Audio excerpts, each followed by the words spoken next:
5장 15절에서 21절입니다. 그런즉 너희가 어떻게 행할지를 자세히 주의하여 지혜 없는 자같이 하지 말고 오직 지혜 있는 자같이 하여 세월을 아끼라 때가 아니라. 그러므로 어리석은 자가 되지 말고 오직 주의 뜻이 무엇인가를 이해하라. 술 취하지 말라. 이는 방탕한 것이니 오직 성령으로 충만함을 받으라. 시와 찬송과 신령한 노래들로 서로 화답하며 너의 마음으로 주께 노래하며 찬송하며 범사에 우리 주 예수 그리스도의 이름으로 항상 아버지 하나님께 감사하며 같이 읽겠습니다. 그리스도를 경외하며 피차 복종하라. 네, 반갑습니다. 네, 네 오늘 성경에 처음으로 등장하는 그런 말씀은 지혜 없는 자같이 하지 말고 지혜 있는 자같이 하라는 그런 말씀입니다. 이 세상을 우리가 어떻게 하면 지혜 있는 자같이 살고 지혜 없는 자같이 살까요? 우리가 노아 때 보면 노아 때 이제 물로 멸망을 받는데 그 사람들이 보면 먹고 마시고 시집가고 장가가고 이런 행동을 했다는 거예요. 그러면 우리가 보기에는 당연히 먹고 마셔야 되는 거 아니에요? 그리고 시집가고 장가가야죠. 그런 것이 어떻게 물로 심판을 받아야 되는 일인가 그런 생각을 하게 됩니다. 그러니까 이것이 우리가 인생을 지혜 없는 자 같이 사는 거라는 거죠. 그러니까 지혜 있는 것 같이 산다는 것은 우리가 기본적으로 밥도 먹고 잠도 자고 생활도 해야 되는 것은 당연하죠. 그런데 이 인생이라는 것이 또 하나님과 연결되어 있다는 것을 우리가 알면서 살아가야 된다는 것이죠. 우리가 인생을 이렇게 눈에 보이는 세상만을 바라보면서 나의 어떤 행복, 나의 어떤 즐거움만을 추구하면서 인생을 산다면은 그것은 지혜 없는 인생이 되겠습니다. 우리가 이 인생을 살아갈 때 이 세상 속에서는 분명히 이 세상을 만들어 주신 하나님과의 관계성을 생각하면서 이 주어진 인생을 살아갈 때 참으로 지혜 있는 그런 인생이 된다는 것입니다. 그래서 16절에 보니까 세월을 아끼라 때가 악하다 이런 얘기를 하고 있습니다.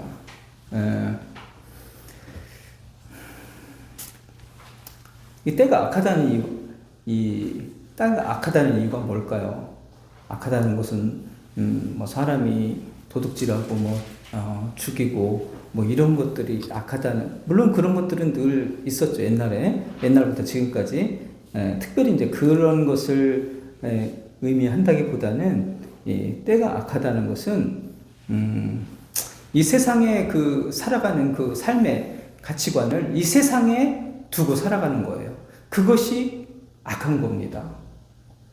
하나님을 생각하지 않고 그냥 이 땅은 이제 내가 한 80년, 90년 살다가 그냥 다 없어지는 거야. 그냥 여기서 내가 최고의 어떤 즐거움을 추구하면서 그렇게 살면서 그냥 끝내버리는 것이 인생이야. 이렇게 마음을 먹는 거 있잖아요. 이런 것이 굉장히 악한 겁니다. 왜냐면은 하나님께서는 분명히 하나님과의 관계를 맺고 이웃을 내 몸과 같이 사랑하면서 이렇게 살라고 이 인생을 만들어 주신 거예요.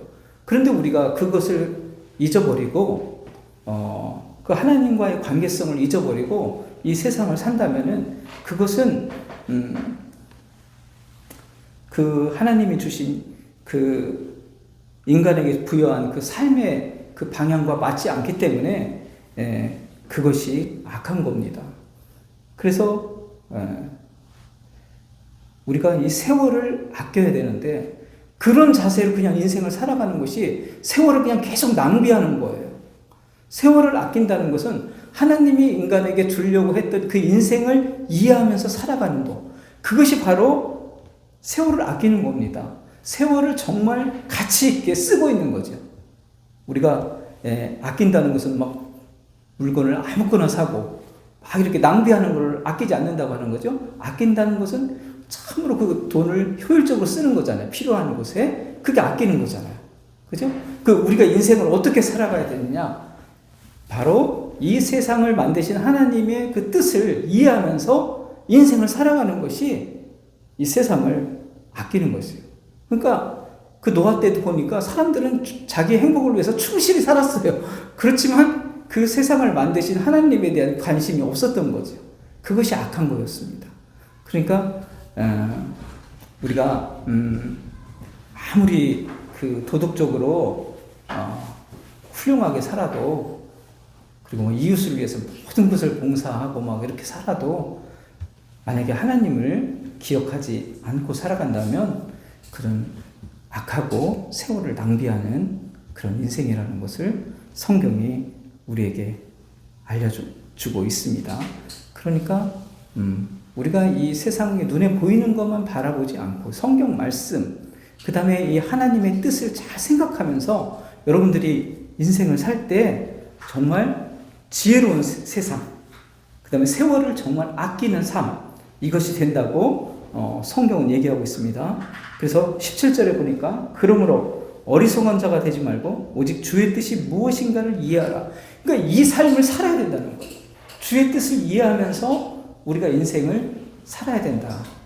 그것을 우리에게 얘기해주고 있습니다. 자, 그러면 주의 뜻을 이해하는 데 있어서 가장 중요한 인생이 무엇인가? 그는 18절에 나와 있습니다.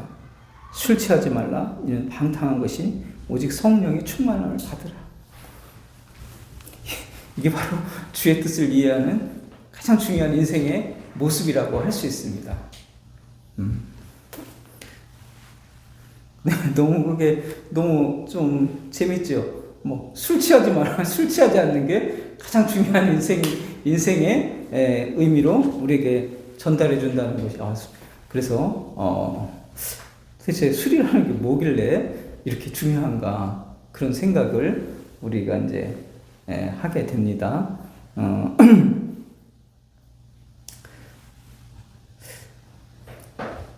술을 취하게 되면, 술 한 번씩 한번 취해 보셨어요? 자, 술을 취하게 되면 어떤 증상이 나타나요?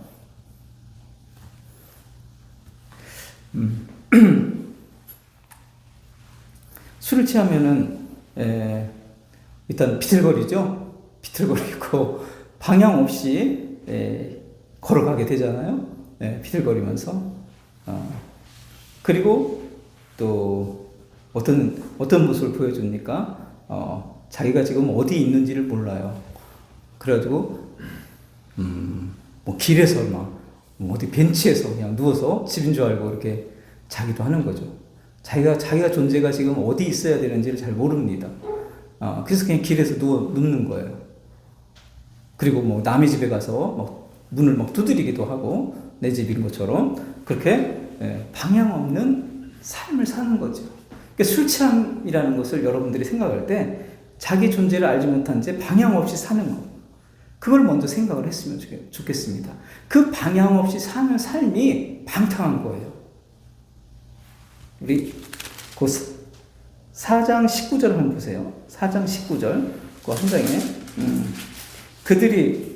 그들이 감각 없는 자가 되어 자신을 방탕에 방임하여 모든 더러운 것을 욕심으로 행하다.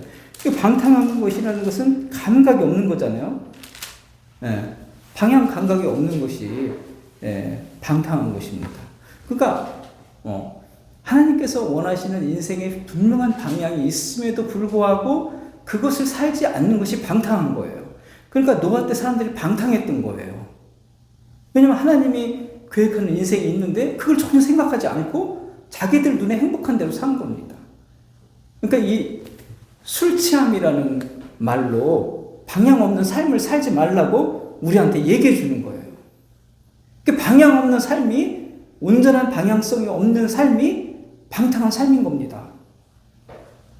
술 취함은 방향 없는 삶을 가리키려고 하는 거구나. 여러분들이 그렇게 이해하셔야 돼요. 그래서 내가 술을 안 먹고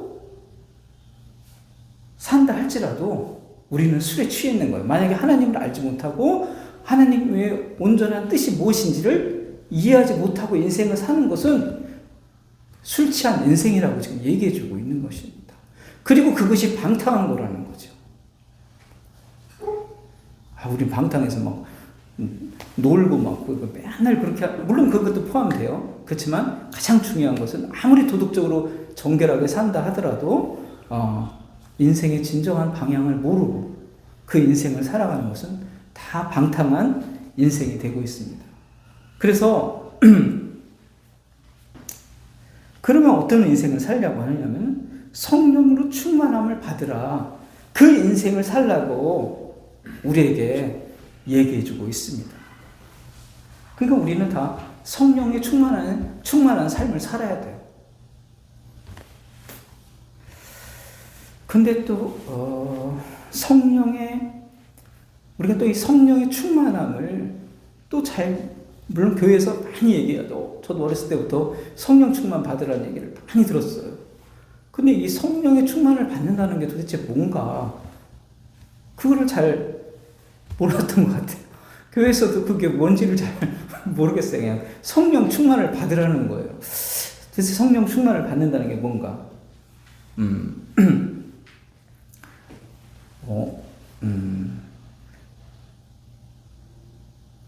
그래서 어떤 성령의 충만을 받으면 세상에 근심과 고민이 하나도 없고 그냥 성령으로 그냥 즐거운 상태를 유지하는 것, 그거를 의미하는 것인가? 막연하게 그런 생각을 했던 것 같고, 또 어떤 능력이 발휘되는 거 성령으로, 그죠? 그러죠? 뭐 병을 고친다든가 아니면은 무슨 방언을 한다든가 뭐 그런 것을 의미하는 것인가? 그런 걸 생각하면서 성령 충만을 그냥 막연하게 생각해서 제가 생각했던 것 같아요. 여러분들은 어떻게 성령 충만을 이해하고 있습니까? 아니, 그럼 어떻게 이해해왔습니까? 성령 충만이 뭐라고?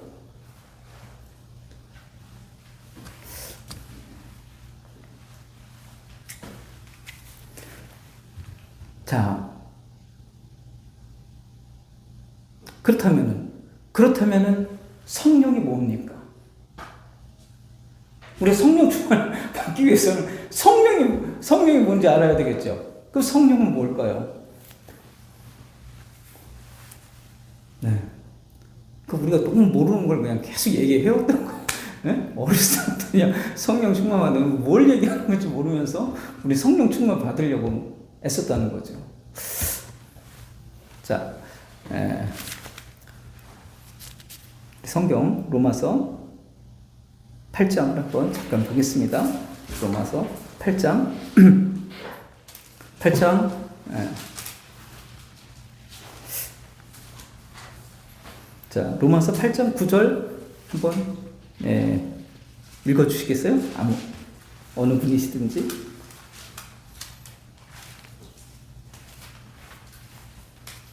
만일 너희 속에 하나님의 영이 거하시면 너희가 육신에 있지 아니하고 땅에 있나니 누구든지 그리스도의 영이 없으면 그리스도의 사람이 아니라. 네.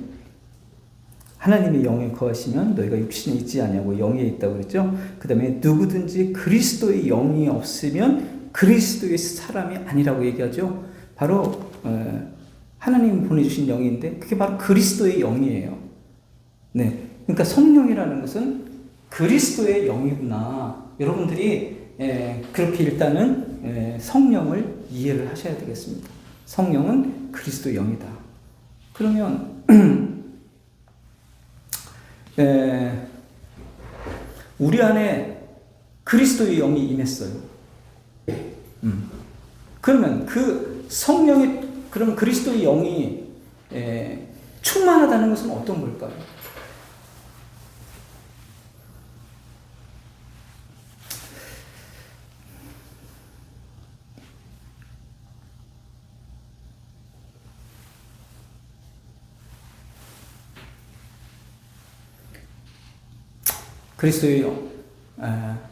그리스도의 영이 내 안에서 그 역할을 충분히 하는 것이 성령이 충만한 거죠. 그리스도의 영이 내 안에서 그 역할을 충분히 할 수 있는 그 상태, 그것이 바로 성령의 충만이라고 할 수 있습니다.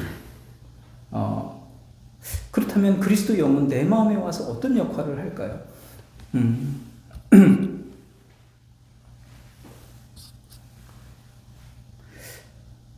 자, 근데 우리가 이제 오해하지 말아야 될 게, 이 성령이라는 것이 그리스도의 영이 오는데, 일단 우리가 깨끗해진 상태, 죄가 하나도 없는 상태를 유지해야만 그리스도의 영이 온다고 생각하시면 안 됩니다.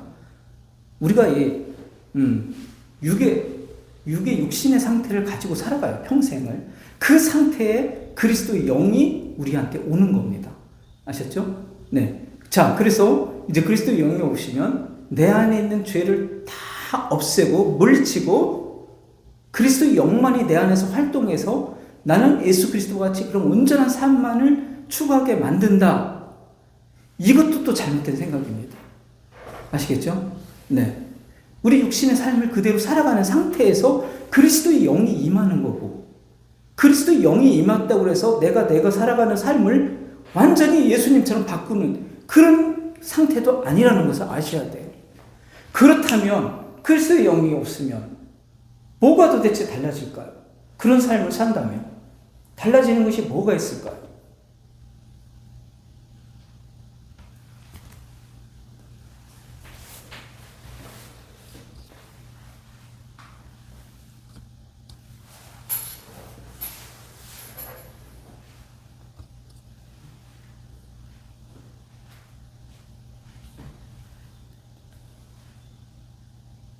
죄를, 성령이 와가지고 죄를 다 없애고 거룩하게 살게끔 만들어주는 그런 상태가 아니라면 그리스도의 영은 도대체 그 오기 전과의 삶에 있어서 어떤 것을 우리에게 하는 걸까요?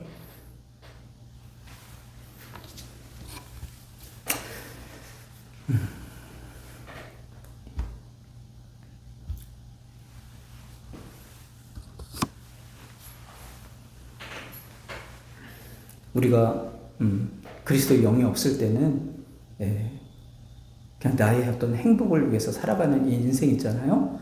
그런 것 자체가 내가 큰 어떤 잘못을 범한다고 생각하지 않으면서 그 인생 자체를 살아가는 겁니다.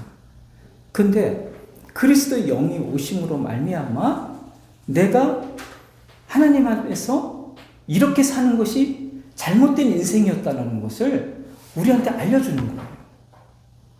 그러니까 그리스도의 영의 가장 큰 역할은 내가 인생을 그동안 잘못 살아왔구나. 하나님이 원하는 인생은 요 세상만 바라보면서 행복하게 그냥 인생을 그냥 내 행복을 추구하면서 살아가는 그 인생으로 불러주신 것이 아니구나. 인생이라는 것이 인생이라는 것이 하나님께서 원하는 인생이 있고, 그 다음에 인간이라는 것은 그 안에서 살아감에 있어서 많은 허물과 죄 속에서 내가 살고 있구나라는 것을 보게 해주는 그런 역할을 합니다. 그리고 또 하나, 그런 역할을 하면서 동시에 내가 이제 하나님을 위해서 살아가야 될 텐데, 그러면 하나님을 온전히 사랑하면서 힘을 다해서, 뜻을 다해서, 목숨을 다해서 사랑하면서 살아가야 될 존재임에도 불구하고 내가 그렇게 할 수 없구나라는 것을 또 알게 해줍니다. 거기서 그 안타까움과 애통한 마음을 우리에게 또 줘요. 그 성령. 그래서 예수 그리스도가 십자가에서 흘려주신 피가 나를 날마다 용서해 주시는 삶을 살게 하고 있구나. 그래서 내 인생에 있어서 너무나 귀한 것은 이 그리스도가 이루어 주신 십자가의 삶이 내게 너무나 소중한 것이었구나. 그것을 감사할 수 있는 마음, 상태를 만들어준다고 할 때 그 사람은 성령이 정확하게 그 역할을 그 사람한테서 하고 있는 겁니다. 그래서 그 사람은 성령이 역할을 하고 있는 충만한 상태예요. 성령이 그 방향을 잡아서 활동을 해주고 있는 거예요.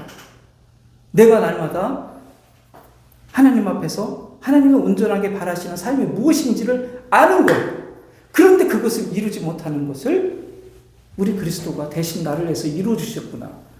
그러면서 내가 내 마음속에서는 찬송과 감사가, 애통함이, 그 안타까움이, 그런데 그리스도가 이루어 주신 그 감사와 사랑이 동시에 내 안에 존재하는 삶, 그것이 바로 성령의 충만한 사람입니다. 그러니까 여러분들이 성령이 충만해서 뭐 지하철에서 막 이렇게 떠들고 막 예수 믿으면 천국 가라고 하고 지옥 안 믿으면 지옥 간, 이런 게 성령이 충만한 것이 아니라 정말 내 인생에 있어서 그리스도가 오신 영이, 그리스도가 하신 일이 내가 얼마나 그리스도를 찬송해야 될 존재인가, 감사해야 될 존재인가를 알면서 살아가는 삶, 그것이 바로 진정으로 성령이 충만한 모습이라는 거죠. 잘 이해되셨습니까? 네. 바로 성령의 충만한 삶은 내가 그리스도의 감사와 찬송을 고백할 수 있는 삶이에요. 그것이 바로 우리가 성령의 충만함을 받는 것입니다. 그래서 저는 여러분들이 이 성령의 충만한 상태를 그리스도의 감사와 기쁨으로, 찬송으로 연결한 상태라는 것을, 마음의 상태라는 것을 여러분들이 꼭 아시기를 축원합니다. 예. 자, 그렇게 되니까 19절에 보니까 시와 찬송과 신령한 노래들로 서로 화답하며 너희 마음으로 주께 노래하며 찬송하며 범사에 우리 주 예수 그리스도의 이름을 항상 하나님 아버지께 감사하며. 자, 이 상태가 이루어지는 거죠.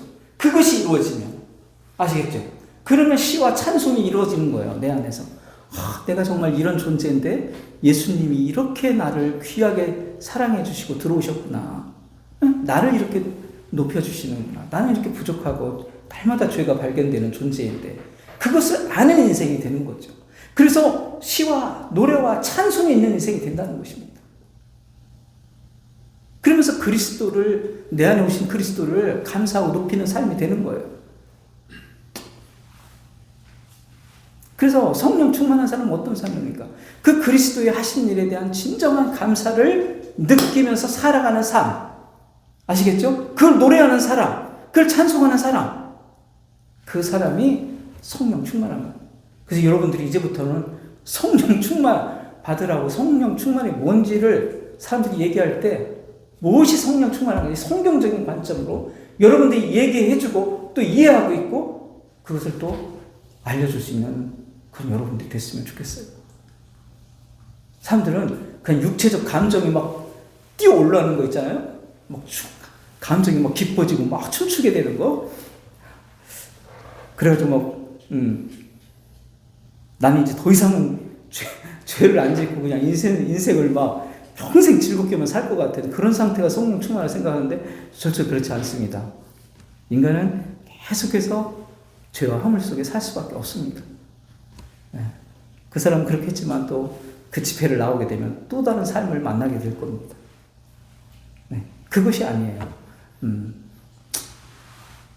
나의 이런 허물과 나의 행복을 추구하는 삶 속에서 그리스도가 어떤 역할을 나에게 하셨는가를 생각하고 감사할 수 있는 그 마음이 우리 안에 진정한 성령 충만.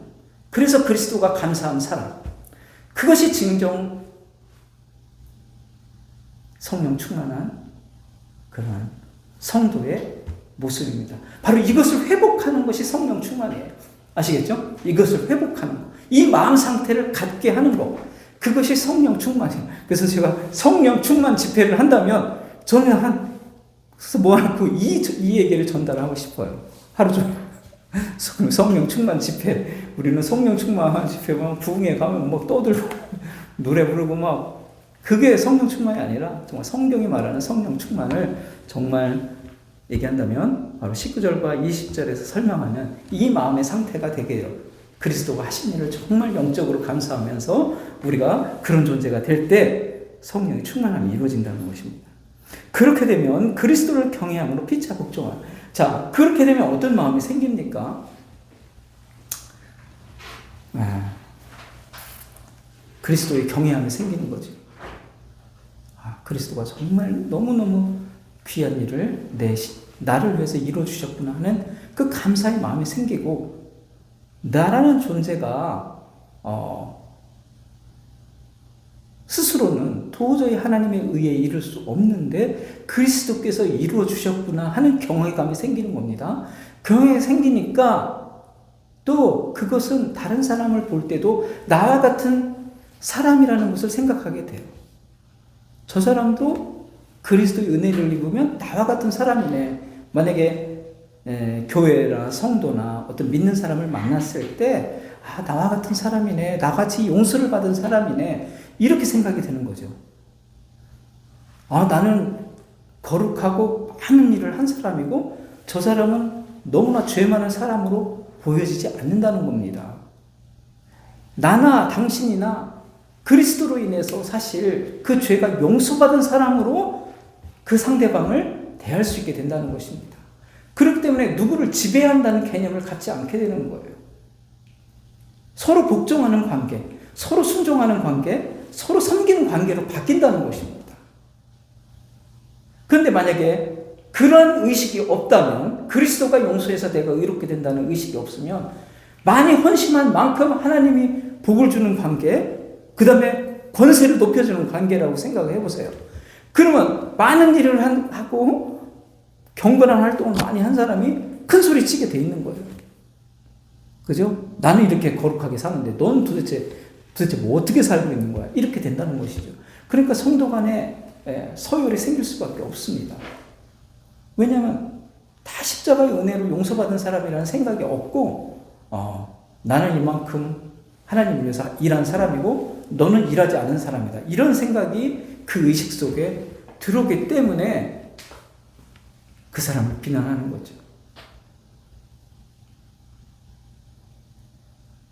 이 피차 복종함은 내가 그리스도를 통해서 내가 의인이 되었습니다를 고백하는 심령 속에서 가능한 것입니다. 그래서 남자나 여자나 주인이나 노예나 권세자나 그렇지 않은 사람은 다 그리스도 안에서는 하나라고 하는 것이 다 그냥 용서받은 자로서 그냥 존재하는 것입니다. 아시겠죠? 제가 여러분들보다 더 특별히 거룩한 삶을 살아서 제가 이렇게 설교하는 것이 아니에요.